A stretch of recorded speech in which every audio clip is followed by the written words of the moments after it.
Good evening, everyone. Chief Meteorologist James Zahara here in the Storm Track 8 Weather Center. Glad you can join us on the News 8 Plus app. You made it to the end of the work week. Get yourself a little pat on the back. And the weather certainly throughout this week really has cooperated nicely. Seeing a nice little trend of those numbers getting above normal. And it looks like we'll be able to do one more day of that. And then we start seeing some big changes in those temperatures starting the second half of the weekend with some even bigger changes going on into next week. Of course, the view from our Bridgepoint camera looking very nice indeed. A nice day turned out to be with those temperatures in pretty much all of our hometowns reaching the 70s. And is it rare that we see temperatures in the 70s? Well, not really. Today we marked a high of 73 degrees, a couple degrees shy of tying the record here in the Quad Cities. But not really. I mean, take a look at the past 10 years. You can see how those numbers have been generally hanging around the early part of November, even mid parts of November as well. But there have been times where those last 70s actually have taken place a little bit earlier, like we saw in 2019 and 2018, and even, and very rare, a lot later. In fact, 2021, December 15th, that's the latest on record that we had those temperatures make their way in the 70s. Boy, we sure nice to actually see that this year as well, but we'll see how that all turns out. Here's what we've been noticing in our skies. You can see across the Tuesday, we are blowing in some clouds. These are high-level clouds that are being plowed from the main system located off to our north and west. There are some rain showers that we see going on in areas just outside of Bismarck and North Dakota, but that cold front, once it does pass across our area, will be moving in on the dry side.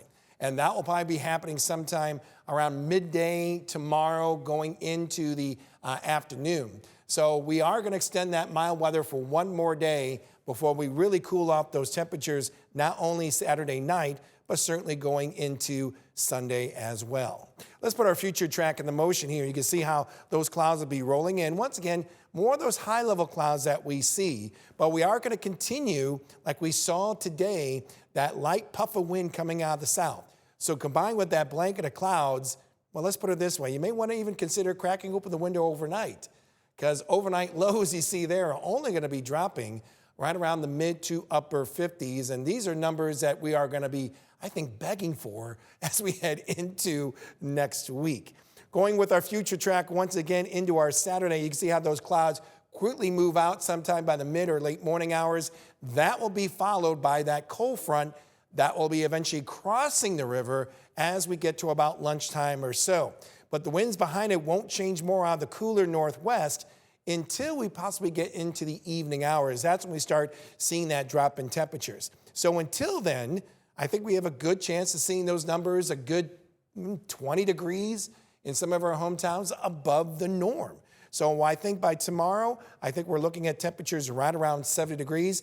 That could very likely be taking place after lunchtime, and then we start cooling off those numbers once again. How cool is it going to be going into Sunday? Well, look at a change. We go from near 70 degrees in the Quad Cities tomorrow to highs only just over 50 degrees heading into Sunday. But folks, that's kind of seasonable for this time of year. And we get all that sunshine as we hit the Sunday as well. In fact, the winds will be fairly light starting on Sunday, so if you still need to do a little blowing or raking of those leaves, you got that day, even much of Monday as well. It really won't be until Monday evening that we bring in one of several disturbances coming out of the west that will bring in some showers. This wave will be taking place Monday evening, should be ending by Tuesday morning early.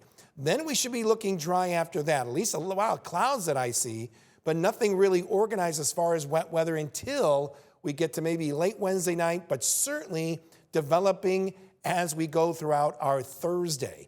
And this is where the bulk, I think, of the rainfall is going to be taking place until the last of those raindrops come to an end sometime by Friday evening.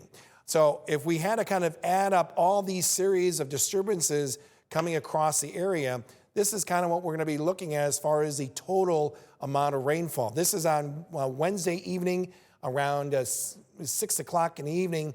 And you can see we start seeing that forest green color indicating some half an inch of rains, yellow maybe approaching 1.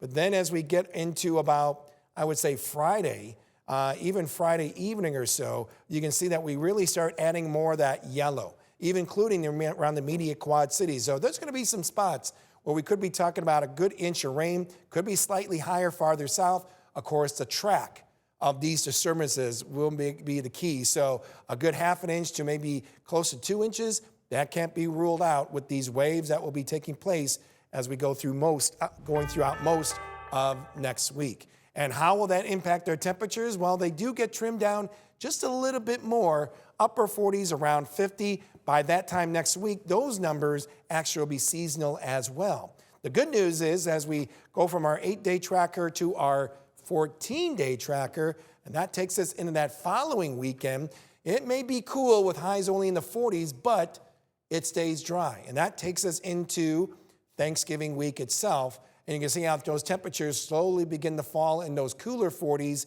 And with the 2, we also are bringing back a couple of chances of wet weather as well.